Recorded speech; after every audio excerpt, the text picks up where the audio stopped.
शेतकरी बांधवांनो, आपण पाहू शकता हा ह्या ठिकाणी ऊस जो आहे तो वाळलेला आणि अक्षरशः याला जसं एकदम असं अलगद जर काढलं किंवा हे जे काही असं वळून जर काढलं तर सहज निघून आलं. आता हे बेड जे आहे ते एकदम सहज निघून आलं. तर ह्याचं काय आहे तर या ठिकाणी बघा, हे अशा पद्धतीनं प्रचंड मोठ्या प्रमाणामध्ये जे आहे ते वाळवी या किडीचा जो आहे तो हा प्रादुर्भाव झाला आहे. काही ठिकाणी असं वाटू शकतं की हे उंदरानं केलं आहे, तर हे असं नाही आहे. तर हे जे आहे हे सगळं वाळवी किडीचा प्रादुर्भाव झाल्यामुळं ही कीड जी आहे ते अशा पद्धतीनं आपला हा सगळा गाभा जो आहे तो ऊसाचा आतमधला जे आहे ते आतमध्ये जमिनीच्या खाली आपल्याला हे वर दिसणार नाही, हे जे आहे ते खाली जमिनीच्या खाली आपल्याला हे खात असतं. आता इथं बघा हो का, हे जे आहे हे सगळं माती जी आहे, ह्या मातीपेक्षा ही माती अशी वारुळासारखी माती दिसायली काढून आणलेली नाही का अशी ही.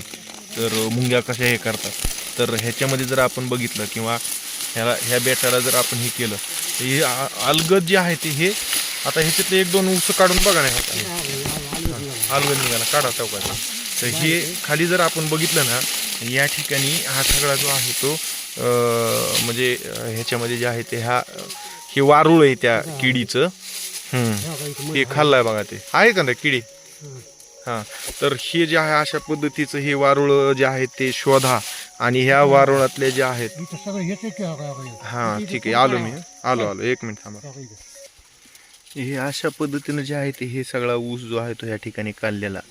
आणि आता जसं मी यापूर्वी दाखवत होतो तुम्हाला की इथं जे आहे ते हे सगळे वाळवीमुळं हे नुकसान व्हायलेलं आहे. तर या ठिकाणी आता आम्ही क्लोथॅओनिडीन सारखा एकदम ॲडव्हान्स मॉलिक्यूल वापरून सुद्धा म्हणजे दोन्ही साईडनं जे आहे ते ह्या ठिकाणी आळवणी केली होती, पण नियंत्रण जे आहे ते भेटलं नाही. तर सांगायचा उद्देश हा आहे की ह्या किडीच्या व्यवस्थापनाच्या अनुषंगाने शेतकरी बांधवांनो, सर्वप्रथम तर पॅचेसमध्येच हे फक्त प्रॉब्लेम येतो. तर त्या पॅचेसमध्ये आधी व्यवस्थित शोधा आणि असे ह्याचे वारुळ जे आहे ते काढून त्याच्यातली जी आहे ते त्याची मुख्य राणी जी आहे, जी सगळ्यात जास्त पिलं देत असते, अंडी देत असते, तर ते जे आहे ते नष्ट करा. आणि ते नष्ट केल्याच्यानंतर आपला प्रादुर्भाव जो आहे तो आपण कमी प्रमाणामध्ये तिचा करू शकतो. दुसरं, क्लोरोपायरिफॉस असेल किंवा निओनिकोटिनॉइड ग्रुपमधले जी काही कीटकनाशकं आहेत तर त्यांचा वापर जो आहे तो या ठिकाणी आपण आळवणीसाठी जे आहे ते व्यवस्थित करणं गरजेचं आहे. पण सगळ्यात महत्त्वाचं, पाणी अजिबात कमी ऊसाला पडू देऊ नका. पाणी जर कमी पडलं तर अशा पद्धतीच्या किडींचा जो आहे तो प्रादुर्भाव जो आहे तो आपला होतो. आणि आपल्या ऊसाचं जसं आता बघा 1, 2, 3, 4 महागे बाहेर पण ऊस फेकून दिलेले आहेत, तर असं आपलं नुकसान जे आहे ते मोठ्या प्रमाणामध्ये जे आहे ते त्या ठिकाणी होतं. तर त्या अनुषंगानं उपाययोजना ज्या आहेत त्या आपण कराव्यात. मी आणखीन दाखवेन या ह्याच्यामध्ये सुद्धा अशा पद्धतीनं जे आहे तर हा सगळा भाग जो आहे तो खाल्लेला आहे.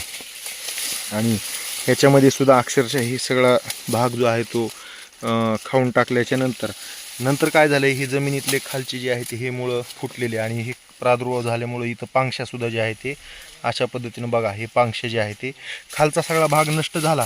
पण हे आणखी मी हे कशासाठी दाखवलो, तर हे जर आपले आता ह्याच्या खाली आणखीन एक जे आहे ते आपलं कांडं होतं, तर ह्या कांड्यानी सुद्धा जे आहे ते ह्या ठिकाणी ह्या कांड्याच्या खालच्या वरच्या ह्या कांड्याने जे आहे ते मुळ्या धरलेल्या आहेत. आणि ह्या मुळ्यावरती हा ऊस तग धरून थोडे दिवस राहिला, पण नंतर पुढं जे आहे ते अन्नद्रव्य कमी पडत गेल्यामुळे इथून लगेच ह्याला काय झालं, हे पांगशा जे आहे ते फुटायला चालू झालेले आहेत.